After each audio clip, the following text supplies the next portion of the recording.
कैसे हैं आप सभी लोग। Indian polity with Rana sir के अगले लेक्चर में आप सभी का स्वागत है। आज हमारा चल रहा है लेक्चर नंबर 23। बहुत इंपॉर्टेंट सेगमेंट है बेटा, बहुत इंपॉर्टेंट चीज़ें डिस्कस करने के लिए हैं। तो आइए बिना देरी के इस लेक्चर को स्टार्ट करते हैं। बेटा हम पार्लियामेंट में चल रहे हैं। पार्लियामेंट का ये हमारा बेटा पार्ट 3 आ गया, जिसके बारे में हम बात कर रहे हैं। 30 डेज़ में हमने पॉलिटी ख़त्म करने को कमिट किया है। 30 डेज़ का मतलब लेक्चर्स हैं, बट बीच में अगर हेल्थ एंड अदर इश्यूज़ आ जाते हैं तो उसके लिए सॉरी, फिर भी हम कोशिश करेंगे इसे ऑन टाइम पूरा कर दें। थोड़ा टाइम लग रहा है, इसके लिए वेरी सॉरी। आइए पार्लियामेंट के पार्ट 3 में आर्टिकल 79 से 122 हम डिस्कस कर रहे हैं, उसी से रिलेटेड चीज़ें अभी भी चल रही हैं। तो आइए इस चीज़ को करते हुए चलते हैं। आइए यहाँ पर पहला सेगमेंट जो हमें पढ़ना है वो बेटा पढ़ना है, देखिए सेशन मतलब होता है सत्र पार्लियामेंट में चलते रहते हैं, आते जाते रहते हैं। तो भाई सत्र जब चलेंगे तो उसको बुलाया जाएगा, है ना, उसका बुलावा भेजा जाता है कि चलो बुलावा आया है, माता ने बुलाया है वाला बुलावा भेजा जाता है कि चलो भाई प्रेसिडेंट साहब ने बुलाया है, मतलब वाइस प्रेसिडेंट साहब ने, या लोकसभा के स्पीकर या प्रिसाइडिंग ऑफिसर। तो प्रेसिडेंट साहब कायदे से सम्मान करते हैं अगर देखा जाए तो। इनिशियली कॉन्स्टिट्यूशन कहता है कि साल में एटलीस्ट 2 बार तो मिल लो भाई, 6 महीने के गैप में कम से कम मिल तो लो। 6 महीने के अंदर एक बार, 6 महीने के अंदर एक बार, तो हमको भी लगेगा तुम लोग काम करते हो। तो समनिंग होता है बुलाना। तो हमारे यहाँ 3 बार हम लोग मिलते हैं। हम कहते हैं सर आप चिंता ही ना करिए, हम 9 महीने आपके पास बैठे रहेंगे। पहला होता है बजट सत्र, जिसमें हम लोग मिलते हैं। बजट सत्र के बाद बेटा हमारा दूसरा सत्र जो आता है वो होता है हमारा बारिश वाला, जिसको हम बोलते हैं मानसून सत्र, जो अभी ख़त्म हुआ है अगर आप ध्यान से देखें। और इसके बाद आता है विंटर सेशन। ये 3 बार हम लोग मिलते हैं और ये 3 बार मिलके हम चीज़ें डिसाइड करते हैं, तो इसको बोलते हैं समनिंग। इसके बाद एडजर्नमेंट। यार अब जाहिर सी बात है, मान लो कोर्ट चल रहा है, मान लो पार्लियामेंट चल रहा है, सेशन चल रहा है, तो सेशन अब ऐसा तो है नहीं कि परमानेंट चलता ही रहेगा, ऊपर नीचे नहीं होगा। हो सकता है कि चलिए हमने 9 बजे से 1 बजे तक बैठाया पहला सेशन, फिर हम 2 बजे से दोबारा सेशन ले रहे हैं, तो जो बीच का 1 घंटे है ये एडजर्न्ड होगा। मतलब इसमें एक फिक्स डेट, फिक्स टाइम होता है। ये 1 आधे घंटे भी हो सकता है, 1 घंटा भी हो सकता है, 5 मिनट भी, 10 मिनट भी। तो जब एक सेशन के बीच में ही चीज़ों को होल्ड किया जाता है और कहा जाता है भैया आप थोड़ा रुक रहे हैं हम, इसको बोला जाता है एडजर्नमेंट। एडजर्नमेंट साइने डाई क्या होता है? एडजर्नमेंट साइने डाई बहुत इंपॉर्टेंट और कीवर्ड है, ये कई बार एग्जाम में आप लोगों से पूछा गया है। तो साइने डाई और एडजर्नमेंट में ज़्यादा डिफरेंस नहीं है।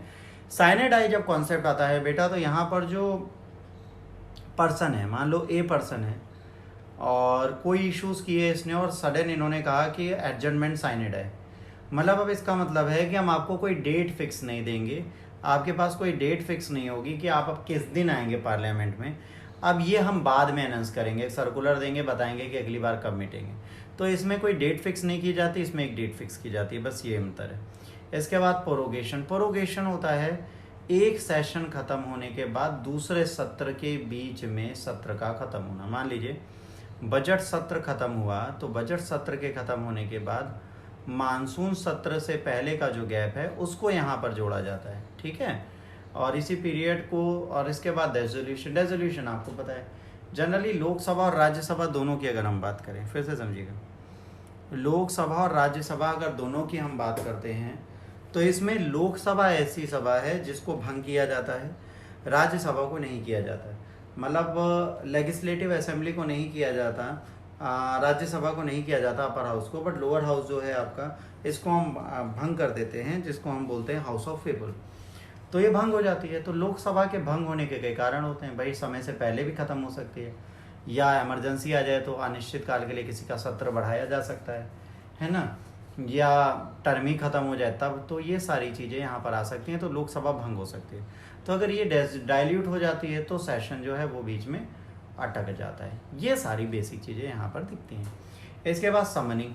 अब फिर से समझ लेते हैं समनिंग क्या होता है।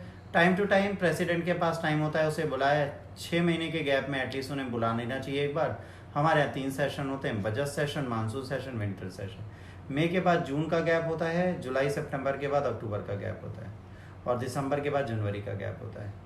तो ये 3 मंथ का गैप है, बाकी होता है। इन दोनों के पीरियड जो होते हैं, एक सेशन जैसे बजट सेशन ख़त्म हुआ, उसके बाद मानसून सेशन के बीच का जो 1 महीने का पीरियड है इसे बोलते हैं रेसेस। ये आपसे एग्जाम में पूछा जा सकता है, और कोई भी ऐसी चीज़ नहीं है जो समनिंग में आप ना समझ पाएँ। एडजर्नमेंट, एक सेशन चल रहा है, कोई इश्यूज़ आए तो उसको एडजर्न कर देना, एडजर्नमेंट होता है। है ना, ये चीज़ भी हमारे यहाँ बहुत होती है, इस इश्यूज़ को भी हमें समझना पड़ेगा। भाई पार्लियामेंट जो होता है कई मीटिंग करता है, हर एक मीटिंग का डे फिक्स करता है, कभी कभार 2-2 सीटिंग्स भी एक दिन में होती हैं। तो भाई 1 बजे के बाद 11 से 1 बैठ लिए, 2 घंटे बैठ लिए, अब मन नहीं है बैठने का तो भाई लंच टाइम हो जाएगा, जाओ कैंटीन में 20-20 रुपये में भरपेट चिकन मटन खाओ। तो इनको भेज दिया था जाके खाना खाइए, लोग खाने चले जाते हैं। फिर पार्लियामेंट को टर्मिनेट किया जाता है एडजर्नमेंट में टाइम दे दिया जाता है, और साइने डाई में टाइम नहीं दिया जाता, ये चीज़ होती है। तो इसमें स्पेसिफिक आवर्स होते हैं जिसमें ब्रेकिंग होती है। एडजर्नमेंट साइने डाई क्या होता है? साइने डाई का मतलब होता है टर्मिनेट करना इंडेफिनिट पीरियड के लिए, मतलब अनिश्चितकालीन समय के लिए, हमें खुद नहीं पता कितने समय बाद मिलेंगे। रीअसेंबली कब होगी इसके बारे में बताए बिना अगर भेज दें। फिर प्रिसाइडिंग ऑफिसर साइने डाई यूज़ करने के बाद बताता है, नोटिस डालता है, बताता है कि भाई अगली मीटिंग कब होगी। बट जब ये होता है तो इसमें टाइम नहीं दिया जाता, टाइम बाद में बताया जाता है। प्रोरोगेशन का मतलब क्या होता है? जब प्रिसाइडिंग ऑफिसर स्पीकर बोलता है कि भाई अब हमारा सेशन कंप्लीट हो गया, है ना, अब हमारा सेशन ख़त्म हो गया और अब हम अगली बार अब इसको नहीं रखेंगे, तब president notification prorogation of the session का इशू करते हैं कि भाई ये ख़त्म हो गया और इसके बाद अब इसको दोबारा हमें यूज़ नहीं करना। तो प्रोग करने का काम प्रेसिडेंट का है। टाइम जो होता है प्रोरोगेशन और रीअसेंबली के बीच में, मैंने बोला ना, जब एक सेशन से दूसरे सेशन जाते हैं तो उसको रेसेस बोलते हैं, वही चीज़ यहाँ इन्होंने लिख दी है। डेसोल्यूशन का मतलब होता है राज्यसभा जब होती है परमानेंट हाउस है, ये सब्जेक्ट नहीं है डेसोल्यूशन का, पर लोकसभा जो है वो डाइल्यूट होती रहती है हर 5 साल में, और नए इलेक्शंस भी होते हैं। बट अगर और किसी कारण से ऑटोमेटिक डेसोल्यूशन हो जाए, टेन्योर 5 साल ख़त्म हो गया और उसके बाद इमरजेंसी चल रही हो, उस टाइम पे प्रेसिडेंट डिसॉल्व कर दें, है ना, अनऑथराइज कंडीशन में, कोई ऑथराइजेशन इनके पास हो गई, अनऑथराइज एक्टिविटी हो जाए तो उसके बाद उसे डिसॉल्व कर दें नॉर्मल टेन्योर से पहले, तो वो भी हो सकता है। तो दोनों तरीके से इसको डिसॉल्व किया जा सकता है। जब लोकसभा डिसॉल्व होती है तो सारे बिजनेस जो बिल्स आए होते हैं, जो बिल्स पास होने वाले तो उनका क्या होगा, तो वो सारे बिल्स मोशन ये सब जो होती है इनको क्या करना पड़ेगा, री इंट्रोड्यूस कराना पड़ेगा न्यूली कॉन्स्टिट्यूशन में, यहाँ चलते रहेंगे। तो ये सारी चीज़ें बहुत ज़रूरी हैं, तो इनके बारे में आपसे पूछा जाता है। A bill pending in Lok Sabha lapses, ठीक है, एक बिल जो लोकसभा से निकलता है, एक बिल ऐसा होगा जो लोकसभा से निकलेगा और राज्यसभा पहुंचा ही नहीं, और ये यहाँ पर ही है, तो है ना, लोकसभा से निकला है, लैप्स हो जाता है ना। और अगर इसे राज्यसभा में भेज दिया जाए तो भी, क्योंकि लोकसभा से ओरिजिनेटेड बिल है, और लोकसभा जिसने ये बिल भेजा था, मान लीजिए ए पर्सन ने ये बिल भेजा था और वो रूल कर रहा था, अब बी पर्सन रूल कर रहा है, बी पर्सन हो सकता है इस बिल से सहमति ना, वो चाहता हो ऐसा कोई एक्ट ही ना है। तो जब लोकसभा ने कोई बिल भेजा और उसको कोई एक्सेप्ट नहीं करना चाहता तो उसको लैप्स कर दिया जाएगा। एक बिल ऐसा जो a bill is pending Lok Sabha, ये आपको बता दूंगा। दूसरा, a bill pass by the Lok Sabha but pending in Rajya Sabha lapses, अगर एक बिल ऐसा है जो लोकसभा में पास हो चुका है बट राज्यसभा में अभी पहुंचा ही नहीं है, पहुंचा है और वहां पे पेंडिंग है, तो वो लैप्स हो जाएगा क्योंकि लोकसभा से ओरिजिनेटेड हो। A bill not pass by the 2 houses due to the disagreement, एक ऐसा बिल जो दोनों के डिसएग्रीमेंट में नहीं आया था, उन्होंने कहा था इसके लिए एक ज्वाइंट सिटिंग होगी, मतलब कोई ऐसा बिल था जो लैप्स नहीं हुआ और इस पर डिसएग्रीमेंट चल रहा है, तो प्रेसिडेंट ने कहा था कि इसके लिए ज्वाइंट सिटिंग बैठाएंगे, इसका ऑर्डर दे दिया था, तो ये बिल लैप्स नहीं होगा, ये यहीं पर बचा रहेगा। एक बिल राज्यसभा में पेंडिंग है ना, and but not pass by the Lok Sabha, Rajya Sabha में ही बिल है, राज्यसभा ने ओरिजिनेट किया था, लोकसभा में कभी गया ही नहीं, तो जाहिर सी बात है राज्यसभा एक परमानेंट बॉडी है, तो ये बिल लैप्स नहीं होगा, ये यहीं का यहीं पड़ा रहेगा। एक bill pass by the both of the houses, दोनों हाउसेस ने, लोकसभा और राज्यसभा ने पास कर दिया था, पर प्रेसिडेंट के कंसेंट के लिए गया है, वो लैप्स नहीं होगा। एक बिल दोनों हाउस में प्रेसिडेंट ने रिकंसिडरेशन के लिए भेजा है, मतलब लोकसभा राज्यसभा से पास कर चुकी थी, तो आपको पता है प्रेसिडेंट की पावर क्या है, लोकसभा राज्यसभा कोई बिल पास कर दे तो आप उसको रिजेक्ट या कैंसिल नहीं कर सकते, तो ऐसा बिल अगर कोई है तो उसे लैप्स नहीं किया जा सकता, ये भी है, तो वो भी लैप्स नहीं होता। एडजर्नमेंट और प्रोरोगेशन के बारे में बात करेंगे, तो ये क्या करता है एडजर्नमेंट, सेशन नहीं होता, ये सेशन के बीच में ही चलता है, ठीक है, ये जो होता है ये प्रोरोगेशन सेशन को सस्पेंड करता है, ये प्रिसाइडिंग ऑफिसर करता है, प्रोरोगेशन प्रेसिडेंट अनाउंस करता है, ये जो है ये किसी बिल को इफेक्ट नहीं करता, हमारे यहाँ प्रोरोगेशन भी किसी बिल को इफेक्ट नहीं करता, वो फ्यूचर में हम दोबारा ला सकते हैं। बट अगर हम बात करें बाकी लोगों की कि भाई प्रोरोगेशन क्या करता है, तो अगर आप ध्यान से बात करेंगे तो वहाँ पर प्रोरोगेशन एक बहुत इंपॉर्टेंट रोल प्ले करता है। यहाँ पर प्रोरोगेशन क्या करता है, यहाँ पर प्रोरोगेशन एक चीज़ ये करता है कि जब ये बिल लाया जाता है, जब भी ये बिल लाया जाता है, तो ब्रिटेन जैसी कंट्री में जब ये बिल आता है और प्रोरोगेशन होता है, मतलब एक सेशन खत्म होता है, तो उसके बाद उस बिल को री इंट्रोड्यूस नहीं कराया जा सकता। ये एक बहुत इंपॉर्टेंट फैक्ट यहाँ पर दिया गया है। इसके बाद कोरम, देखिए सेशन जब किसी पार्लियामेंट के बजट में चलता है, क्या पार्लियामेंट असेंबली में चलता है, तो वहाँ पर एक क्वेश्चन होता है कोरम। कोरम मतलब 1/10 टोटल पॉपुलेशन का 1/10 भाग जो है वो काम करे, और वो पॉपुलेशन के लिए बहुत जरूरी है। प्रिसाइडिंग ऑफिसर इसमें जुड़ा रहेगा।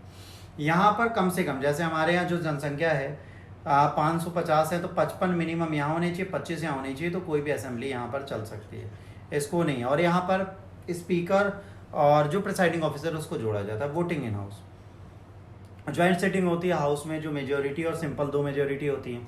तो इसमें वोट करने के लिए टोटल 2/3 आने चाहिए स्पेशल मेजोरिटी में। और इसमें मैं आपको पहले भी बता चुका हूँ, अगर पॉलिटिकल पार्टीज़ किसी बिल के लिए चाहती हैं तो वो सबको बुला सकती हैं, है ना, कंपल्सन दे सकती हैं। तो वो सारी चीज़ें लास्ट लेक्चर में हम लोग कर चुके हैं। तो यहाँ पर बात ही आती है कि जब इन्हें बुलाया जाता है तो कभी होता है कि वोटिंग इक्वल हो जाती है, कभी वोटिंग इक्वल हो जाती है, और उसके बाद जाहिर सी बात ही आती है कि भाई फिर स्पीकर और जो चेयरपर्सन है प्रिसाइडिंग ऑफिसर, उनके पास राइट आता है कि वो चाहें तो इसकी वोटिंग प्रॉपर कर सकते हैं। इसके बाद कभी कभार ये होता है कि वोटिंग प्रोसीजर लोकसभा का होता है, एक कंक्लूजन डिबेट का होता है। स्पीकर एक क्वेश्चन पुट करता है और कहता है कि इसके फेवर और अगेंस्ट में आप लोग बोलिए। तो इसके फेवर और अगेंस्ट में बोलना स्टार्ट होता है, ठीक है। तो यस या नो, दो में से एक चीज़ बोली जा सकती है। तो यस का मतलब होता है और नोज, है ना, मतलब बहुत सारे यस हैं, ऑल यस है या सारे नोज हैं, ये सारी चीज़ें यहाँ पर दिखाई जाती हैं। तो ऑल यस है, नोज में क्या होता है यहाँ पर देखा जाता है। तो अगर किसी चीज़ के लिए होता है, अगर decision of the question is not challenge, if the opinion of speaker as to the decision of a question is not challenged, he shall says twice yes yes। अगर वो 2 बार बोल देता हाँ हाँ हाँ, तो वो भाई जाहिर सी बात है अकॉर्डिंगली पास हो जाएगा। भाई अगर किसी ने उसके अगेंस्ट बोला ही नहीं तो जाहिर सी बात है पास हो जाएगा। बट अगर ओपिनियन डिसीजन में डाली गई है, उस क्वेश्चन को चैलेंज किया गया है, लॉबी में लोगों ने उसके लिए मना किया है, उसके बाद 3 मिनट 30 सेकंड के बाद उसको दोबारा एक क्वेश्चन पूछने को बोला जाएगा, यस नो बोल दीजिए। तो उसके लिए अगर कोई चैलेंज होगा तो वहाँ पर फिर वोटिंग होती है। वोटिंग में देखा जाता है कि क्या ऑल यस हैं कि नहीं, या फिर कितने यस हैं और कितने नो हैं। उसके बाद फिर इस चीज़ को यहाँ पर कर दिया जाता है, ठीक है। इनको डिक्लेयर किया जाता है हाउस में, रिकॉर्ड किया जाता है। कभी कभार बिना रिकॉर्डिंग के भी किया जा सकता है, ऐसा नहीं। कभी कभार हैंड रेस करके भी कोई भी बिल पास कर दिया जाता है। इसका लैंग्वेज इन पार्लियामेंट, पार्लियामेंट में कायदे से बात करें तो हिंदी और इंग्लिश ही चल रही है। 1963 में ऑफिशियल लैंग्वेज के बाद और 1965 में, 65 के बाद एक सिंपल सी चीज़ ये हुई थी कि आप अपनी रीजनल लैंग्वेज में अभी तक कर रहे हैं पर बाद में नहीं करेंगे, बट इसको इंडेफिनिट पीरियड के लिए बढ़ा दिया गया है। आप अगर चाहें तो इंग्लिश में भी अपनी स्पीच दे सकते हैं, क्योंकि रीजनल लैंग्वेज लोगों की अलग अलग है ना, और हिंदी भी कंटिन्यू है। तो हिंदी इंग्लिश दोनों में से किसी में भी आप बात कर सकते हैं। स्टार्टिंग में था इंग्लिश को सिर्फ 15 साल के लिए रखा गया था, 15 साल बाद हटाना था, 50 से 65। फिर 65 में बात हुई कि नहीं यार इसको नहीं हटाते, इसको परमानेंट करते हैं, तो उन्होंने इसको फिर परमानेंट कर दिया था। इसके बाद right of minister and attorney general, देखिए मिनिस्टर और अटॉर्नी जनरल पार्टिसिपेट कर सकते हैं, बट ये इसके मेंबर हैं कि नहीं ये बात अलग आती है, ठीक है। तो ये जब पार्ट करते हैं तो इनको वोट करने का अधिकार नहीं है, बाकी ये सब कर सकते हैं। जैसे कोई मिनिस्टर बनाया गया बिना किसी मेंबर का, कि बिना किसी असेंबली का मेंबर हुए बिना, मतलब वो कहीं का सदस्य नहीं है, लोकसभा राज्यसभा का मिनिस्टर है, तो उसको सेशन में पार्ट लेने का अधिकार है, बट वो वोटिंग नहीं दे सकता। ये एक जरूरी क्वेश्चन आता है। तो आज के इस लेक्चर में इतना ही। अगर आपका लेक्चर अच्छा लगा तो लाइक शेयर सब्सक्राइब करिए। अगर कोई चीज़ बुरी लगी तो डिसलाइक करिए, पर डिसलाइक करने के बाद रीज़न जरूर बताइए आपने डिसलाइक क्यों किया। आप चाहें तो हमें इंस्टाग्राम पे फॉलो कर सकते हैं, प्राप्ति IAS, प्राप्ति _IAS यहाँ का आपका वो है इंस्टाग्राम का चैनल, तो आप वहाँ पे जाएँ, इसे लाइक शेयर सब्सक्राइब करें। आज के लेक्चर में इतना ही। अगले लेक्चर तक के लिए गॉड ब्लेस यू और टेक केयर। जय हिंद, वंदे मातरम।